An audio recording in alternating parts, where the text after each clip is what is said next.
Want to be sure you are getting the most out of your retirement? For all the years of your retirement? That's the primary goal of More Living with Jim Brogan and our Dollars and Cents segment, where we provide you with an important financial tip that will help positively impact the quality of your life in retirement. And now, here's Jim with this week's Dollars and Cents tip. Most Americans agree that Social Security cannot stay status quo. A robust majority of U.S. adults agree that change is needed in the Social Security system, according to a new survey from the Nationwide Retirement Institute. It's their 11th annual Social Security survey. Nearly 4/5, 79% of Americans surveyed believe the system needs reform. Now, we all hear, in 9 or 10 years, the trust fund will run out of money, and so the money coming into Social Security will only cover maybe around 80% of the benefits that have to be paid out. We all hear that periodically. That time clock is ticking, and I think everybody knows that something needs to happen. And with the presidential election approaching, Social Security reform is becoming more of a hot topic for voters. The survey found that 69% of respondents will factor in a candidate's stance on this issue as they proceed to the polls. That's kind of one of the problems, though, is people want to get elected, and older folks don't want to see changes to the Social Security system.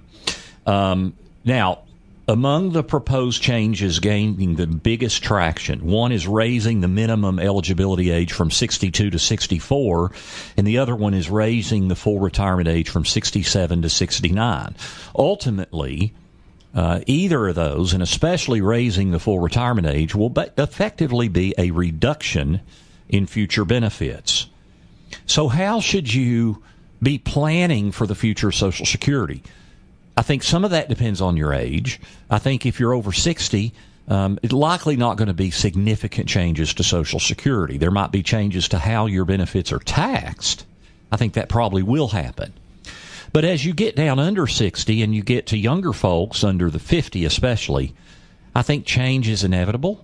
And I think that change, I don't think it means that if you're in your 20s or 30s or even in your 40s that there's nothing going to be there for you with Social Security. I do not believe that.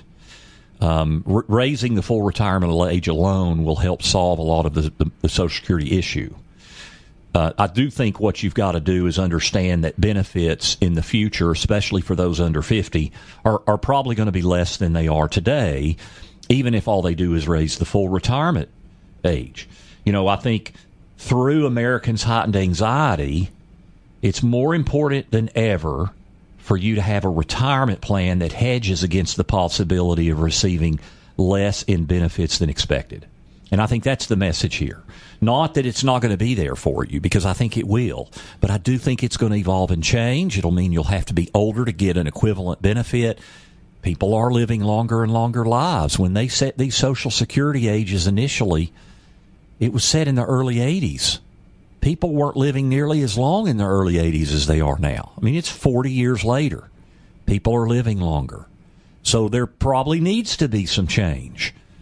And I think younger folks need to be aware of that, but it puts more importance on you developing your own financial plan to be saving and investing as early as possible.